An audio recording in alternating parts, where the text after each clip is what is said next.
Story 1. It was one of those nights where I just couldn't sleep. I was alone at home because my parents had traveled to visit my grandmother in another city, and I thought it would be peaceful to be alone. Nothing much, just me, some frozen pizzas, and a bunch of horror movies to binge. It was after 3 in the morning, exactly 3:33 a.m. on the digital clock in the kitchen, when I heard the knock on the front door. They were not normal knocks, like someone waiting patiently, but frantic, desperate, almost aggressive. My heart raced instantly. Who the hell would knock on someone's door at this hour? I stood still for a moment, trying to understand if I was really hearing that, or if it was just in my tired head. I slowly approached the door without making any noise, and looked through the peephole. It was a woman. She looked like she was in her early 30s. She was panting and looking around as if she were scared of something. She was wearing a thick coat, one of those winter ones, and her hair was all messy. When I lowered my head a little to see better, it hit again, even harder. "Please help me. My car broke down on the road. I need to use your phone." She spoke with a trembling voice. Something about her bothered me. I don't know how to explain it. It was as if there was something wrong. Why hadn't she knocked on the neighbors' houses? And why had her car broken down right here, in the middle of nowhere? I stood there, with my hand on the doorknob, not knowing what to do. Everything in me screamed not to open the door, but at the same time, I felt kind of guilty.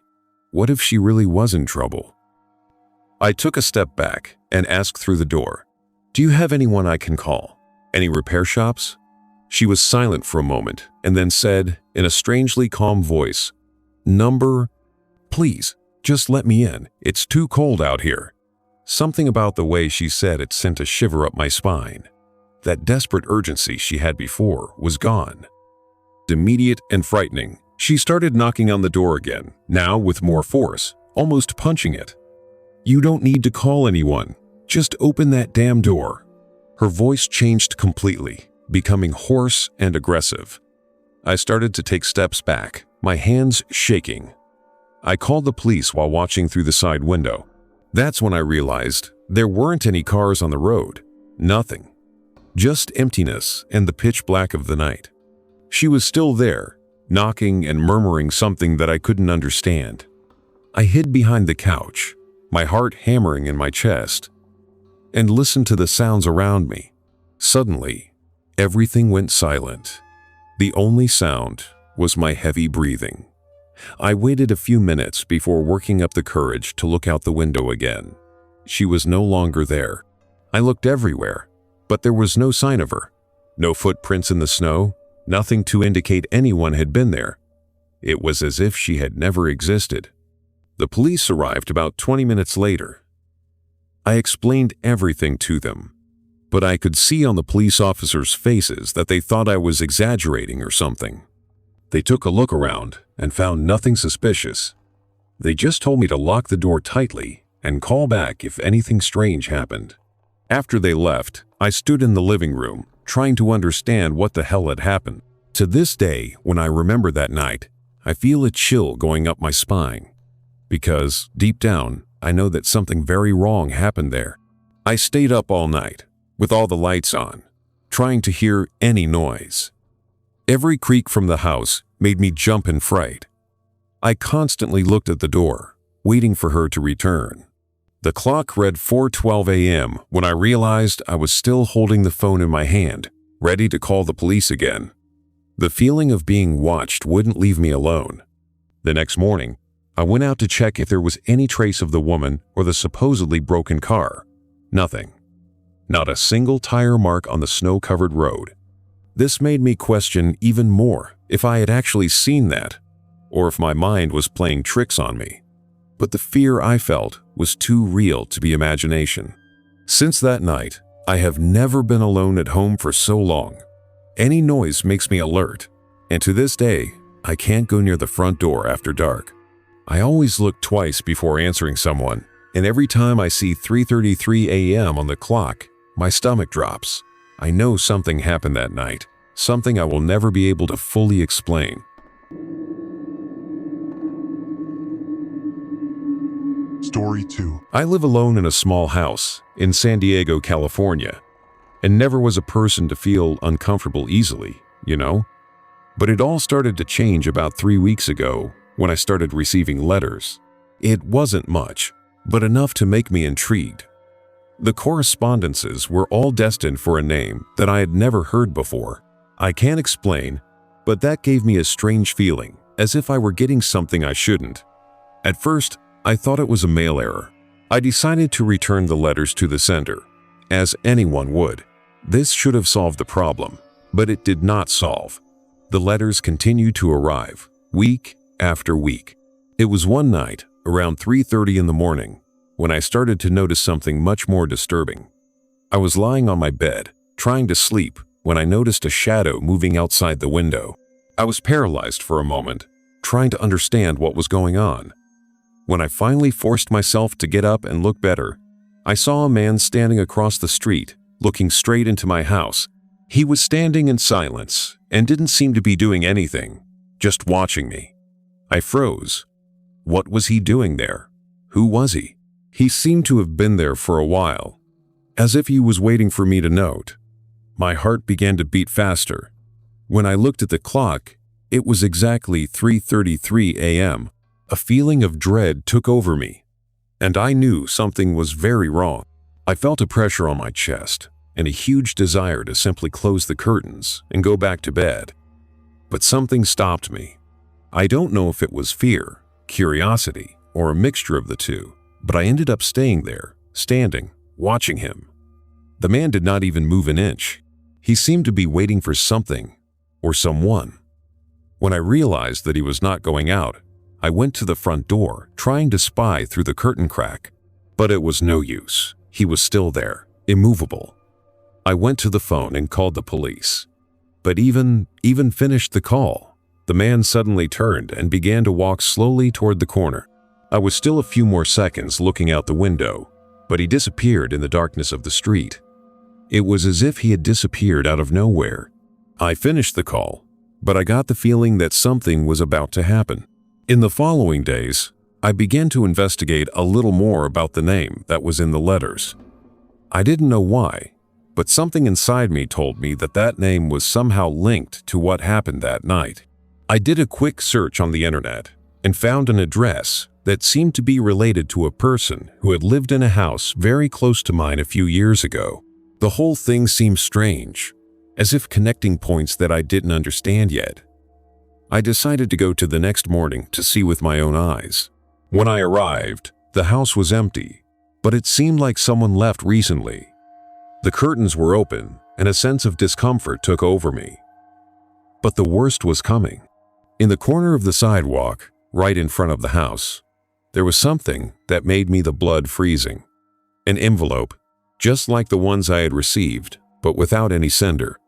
I caught him with caution, and when he opened, inside was my own name, written by hand with a letter that I did not recognize. I was frozen, staring at that envelope in my hands, not knowing what to think. The strangest thing was that I had no explanation for that. How could anyone know my name and send me correspondence to an address I had never given to anyone? What's more, what the hell was happening to that man? I decided to go home, but the feeling of being observed didn't leave me alone. Along the way, I realized that the eyes of the neighborhood seemed to be more attentive, as if every movement of mine were noticed. Worst of all, even though I know I was safe, the feeling of being observed persisted, as if I was followed, but unable to see who. When I got home, I decided to take action. I grabbed the envelope and went to the mailbox, willing to return the cards once again, just as I had done before. But when opening the box, something paralyzed me. Inside, among the usual papers, there was one more envelope with the same strange handwriting. My hand trembled as I held him, and a feeling of dread took over me. I knew I couldn't simply ignore that. When I opened, what I found made my stomach turn around. A piece of paper with the phrase, "I'm closer than you think." I didn't know if I should call the police again or just run. But before I could do anything, I saw it from the window that the man was back. He was there, standing in front of my house, watching as if nothing had happened. And then he smiled. His smile was the worst moment of all. It was not a friendly smile, but something unsettling, as if he knew something I didn't know. He stayed there for a few more minutes, stopped, staring at me, until suddenly he turned and started walking slowly back to the point where I had seen him for the first time. I couldn't look away from him, even though I knew I should. When he disappeared again in the darkness, I could no longer support the pressure. I took the phone and called the police once again, but this time it was not just a suspicion to the lurking. I felt that something was happening there, something much more sinister, and I was no longer willing to wait to see what it would be. I needed answers, but the answer I got was the last thing I expected. When the police arrived, the street was empty. The man was no longer there, and the neighborhood security cameras recorded nothing. No one saw or heard anything. The feeling of being maddening has taken over me. I knew I wasn't inventing that, but no one believed in me. In the following days, the letters continued to arrive, and each of them became more disconcerting than the previous one. But the most disturbing of all was that, one night, looking out the window again, I realized that the house across the street, where the man had stopped several times to watch me, was now on the lights lit, as if someone was waiting for me. When I went to the other side to look in more detail, I found a letter on my door. Inside, there was only one word: now. I never saw the man again, and the letters finally stopped. But to this day, I feel a presence. I don't know if it was just a nightmare that followed me, or something more real, but what happened at that time was never completely explained. Since that day, my life has never been the same. Story 3. I never imagined something so disturbing could happen to me in a place like Seattle. I live alone in a small apartment in the Capitol Hill neighborhood, an old 3-story building with that typical 70s architecture. I work as a freelance designer, and I've always been a person who likes silence. But in the last few weeks, that silence has started to terrify me in a way I could never have predicted. It all started with small noises in the air ducts, something so subtle that at first I thought it was just my imagination or the normal noise of an old building. But something in me, an instinct I couldn't explain, told me there was something different, something that made me feel a shiver run down my spine every time I heard those strange sounds. The first time I heard the whispers, they were almost imperceptible. It was around midnight. I was working on my Mac computer, finishing a project for a client, when I heard something like a low murmur coming from the ventilation system. At first, I thought it was the neighbors talking in a very low tone, something completely normal in a building with thin walls like mine. But as the days passed, these whispers became clearer, closer, as if something or someone was slowly approaching. And the strangest thing, at some moments, I was sure I heard my own name being pronounced in those indistinct murmurs that came from the ducts. I started to get really scared when I realized the whispers didn't seem random anymore. There was something calculated about those voices, as if they were studying me, observing me. On one particular night, at exactly 3:33 a.m. a time that always made me particularly uneasy, whispers became so clear that I could make out stray words. They weren't the sounds of normal conversations, but something that made me freeze all over. Words that seemed to be directed specifically at me, mentioning details about my routine that no one but me should know. My apartment, which had always been my refuge, turned into a place where I no longer felt safe, where every noise made me shiver with fear. The feeling of being watched was constant. During the day, I tried to convince myself that I was paranoid, that these were just typical sounds from an old building in Seattle. But at night, when silence took over the apartment, those voices returned, closer and closer, more and more clear. I checked the windows, the doors, the air ducts, but I never found anything that could explain those strange sounds. My neighbors, when I discreetly asked, said they hadn't heard anything. Some looked at me with a strange expression, as if I were a slightly unbalanced person. But I knew what I had heard. I knew it was real, even though I couldn't find a logical explanation for those whispers that seemed to call me from within the walls of my own apartment. The situation became even more bizarre when I started to notice small changes in my apartment.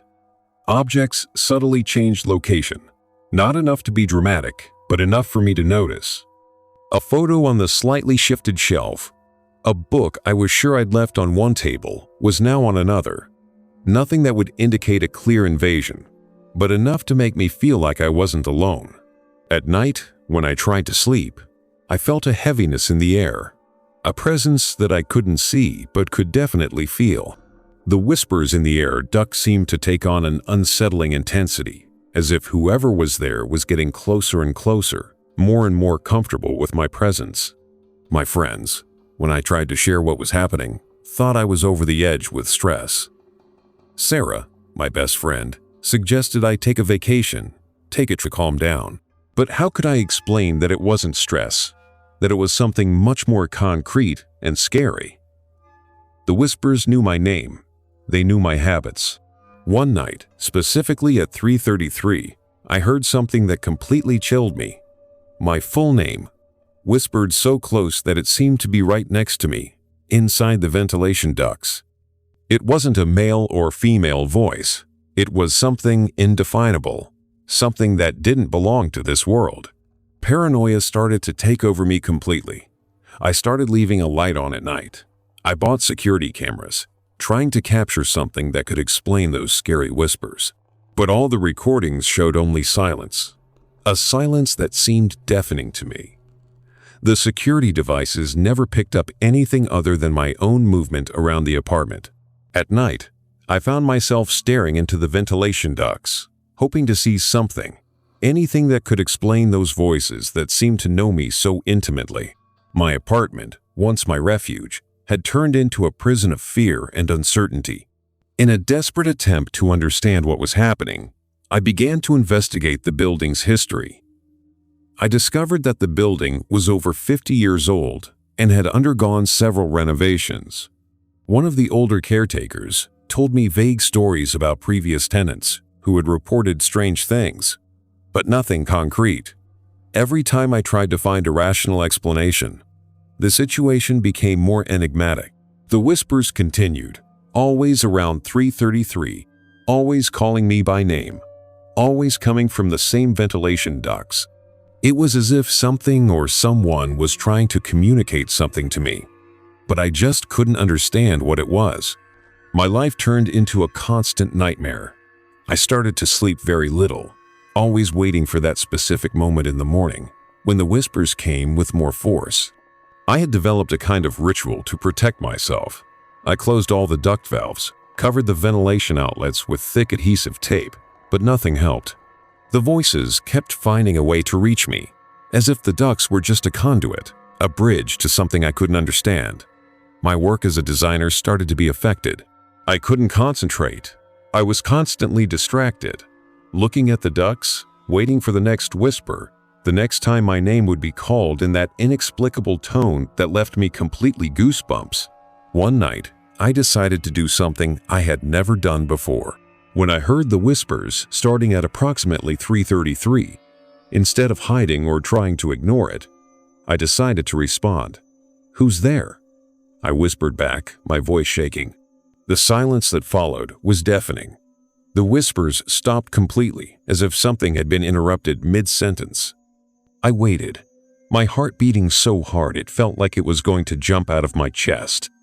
Minutes passed, which felt like hours, and nothing happened. No sounds, no whispers, absolutely nothing. It was as if something or someone had simply disappeared, leaving me there, alone, with more questions than answers. In the following weeks, everything changed drastically. The whispers didn't return in the same way, but something even stranger began to happen. Objects in my apartment began to move on their own, almost imperceptibly. A glass that I was sure I had left in the kitchen sink appeared on the bedroom nightstand. My work papers would be rearranged throughout the night, not chaotically, but as if someone had arranged them methodically, I began to feel a constant presence, even when nothing seemed to be moving. Eating, calculating. It wasn't just about the whispers anymore. It was like something had entered my apartment and was now part of my space, without ever really revealing itself completely. I sought professional help, but I knew no one would take me seriously. A therapist told me they were signs of extreme stress. A private investigator laughed at my story. My friends started looking at me with a mix of concern and suspicion. But I knew what I had experienced. I knew it was real, even though I couldn't explain it. The whispers had stopped, but the feeling of being watched remained. Sometimes, very late at night, when everything was completely silent, I would still hear a faint murmur coming from the ducts, like a distant whisper that quickly dissipated, making me wonder if it had been real or just an echo of my memory. Time passed, and I learned to live with this strange feeling of silent invasion. My apartment was still mine, but not completely. It was as if I shared space with something invisible, something that respected my limits but never really moved away. The subtle movements of objects decreased, but still occurred occasionally. Sometimes, when I came home from work, I would smell a strange, different smell that I couldn't identify. It wasn't unpleasant, just inexplicable. I began to accept that it was part of my life now, something that no one but me could understand or believe. Today, years later, I still don't know what really happened during that period in my apartment in Seattle.